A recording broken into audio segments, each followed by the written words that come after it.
The Widow Who Burned a Kingdom. It's the year 945 AD.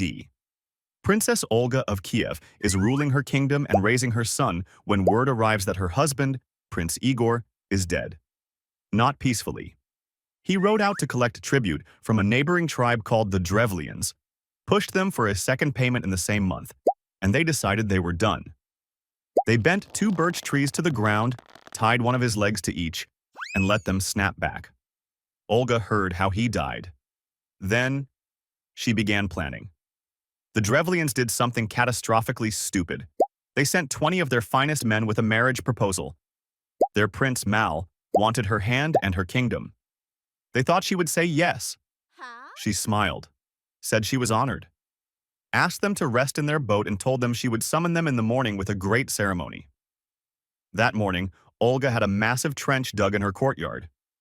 When the ambassadors arrived, still in their boat, carried by soldiers as a sign of respect, they were dropped straight into it. She walked to the edge and asked, "Is the honor to your taste?" Then had them buried alive. She was not done. She sent word that she needed a more prestigious escort to make the marriage truly worthy. When their finest chieftains arrived, she suggested they freshen up in her private bathhouse. When every man was inside, the doors were bolted, and the building was set on fire. Still not done. She traveled to Drevlian lands for a funeral feast at her husband's grave. Let them eat. Let them drink until they could barely sit upright. Then she gave the signal. Her soldiers cut 5,000 of them down where they sat. Still not done. She laid siege to their capital for 1 year. When the walls held, she offered peace for 1 tribute, 3 pigeons and 3 sparrows from every household. The starving city rejoiced and handed them over. That night, Olga tied burning sulfur-soaked cloth to the feet of every bird and set them free. They flew home to their nests in the city's wooden rooftops, and every house caught fire at once. The Drevlians were finished. Olga ruled in peace for the rest of her days and was later declared a saint by the Eastern Orthodox Church. The samurai, who waited 2 years. It's April 1701 in Edo, Japan. A young lord named Asano Naganori is being publicly humiliated day after day by a powerful official who decided to make his life miserable because he refused to pay a bribe. That official was Kira Yoshinaka, assigned to teach Asano court etiquette. Another lord quietly paid what Kira wanted. Asano refused, so Kira mocked him relentlessly, called him a country bumpkin, a fool. Until one day, Asano snapped and lunged at him with a dagger inside Edo Castle. He drew blood, but not enough. Drawing a weapon inside Edo Castle meant death for Asano. The shogun ordered immediate ritual suicide. His lands were seized, his family ruined. His 300 samurai became ronin overnight. Masterless samurai, men without a lord, stripped of purpose. Kira walked away without a scratch. 47 of those ronin made a silent decision. Their leader, Oishi Yoshio, knew Kira's spies were watching. So he fell apart publicly, moved to Kyoto, drank himself into the street every night, made a spectacle of his disgrace. Kira's informants reported back that the ronin were broken. Nothing to worry about. For nearly 2 years, Oishi played the fool. Then, on a snow-covered night in January 1703, he moved. 47 men, black-clad, silent.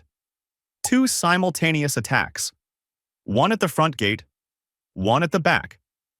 They tore through Kira's guards, searched room by room, and found him crouched in a storage shed, shaking, wrapped in a blanket. Oishi offered him the dignity of taking his own life with the same dagger that killed Asano. Kira said nothing, so they took his head themselves.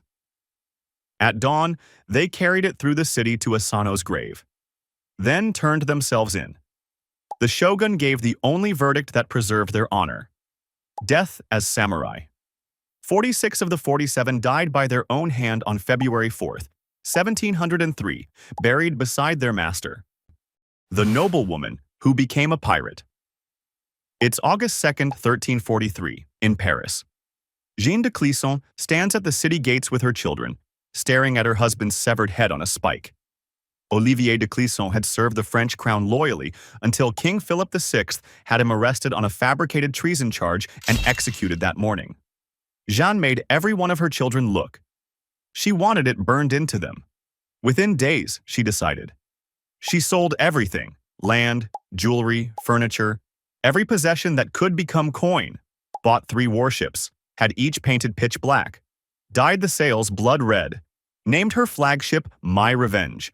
For the next 13 years, the Lioness of Brittany hunted French ships in the English Channel with cold precision. When her ships pulled alongside a French vessel, the crew was slaughtered almost to the last man. Almost. She always left one alive, just long enough to deliver a message to the king. She was coming. King Philip VI died in 1350. Jeanne kept attacking through 2 more kings. This was never about one man. Eventually, she retired, remarried, and died quietly in Brittany in 1359. The king who never let go. It's 1355 in Portugal. Prince Peter is not home when it happens. 3 men sent by his father, King Afonso, find the woman he has spent years loving and kill her while their children watch. Her name was Inés de Castro. Not a queen, not powerful, just the woman Peter had chosen. His father called it a risk, so he had it handled. Peter came home to find her dead. Something in him broke, then hardened into something worse. He raised an army and went to war with his own father until a truce was forced on him. Then he went quiet. When Afonso died and Peter took the throne, he hunted the killers down in Castile, dragged them back, and put them on trial. His punishment was not quick. He had their hearts ripped out while they were still breathing, one from the chest, one from the back. Then he stood before the court and declared that Inés had been his lawful wife all along, secretly married before her death, making her the rightful queen of Portugal. He had her body exhumed, dressed in royal clothing, and placed on the throne. Every nobleman was forced to walk up, bow, and kiss her hand, whatever remained of it. Their tombs were placed side by side. The man who waited 21 years. It's April 13th, 1919, in Amritsar, India. A 19-year-old named Udham Singh moves through a crowd of thousands, handing out cups of water. Families, children, festival-goers gathered in Jallianwala Bagh. British Brigadier General Reginald Dyer arrived with 50 soldiers, blocked the only exit, and gave the order to open fire. No warning.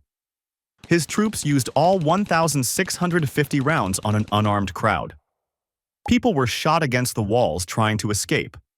Others drowned, jumping into the garden's central well. Official British records counted 379 dead.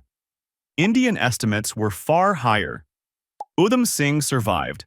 He spent the next 21 years making sure it meant something. The man he hunted was not Dyer. Dyer died of illness in 1927. It was Michael O'Dwyer, the lieutenant governor of Punjab, who had approved the order and praised the massacre the next morning. O'Dwyer retired comfortably to London, writing books defending what happened. On March 13, 1940, O'Dwyer was speaking at Caxton Hall in Westminster. Udham Singh had a ticket. He sat through the entire event.